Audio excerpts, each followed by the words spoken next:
সন্তানকে বড় করতে বাবা ফেলে মাথার ঘাম, ছেলে আমার বড় হয়ে কেড়ে আনবে সুনাম। এই সন্তান যদি অসুস্থ হয় বাবা খায় না ভাত, সন্তান তুমি সুস্থ করো আল্লাহ করি মুনাজাত।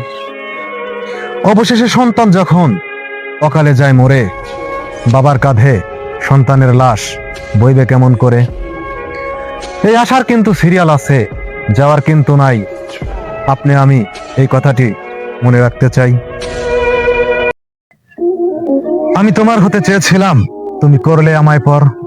দুঃখের সাগরে ফেলে আমায় তুমি বাঁধলে সুখের ঘর। গরিব ঘরের সন্তান তাই দাম দিলে না, করলে অবহেলা। এ শুধু আমার বেলায় নয়, এ যেন এক ধনী গরিবের খেলা। গরিব আমি থাকবো না তো সারা জীবন ধরে, আমাকে হারিয়ে কি হারিয়েছো তুমি বুঝবে অত পরে।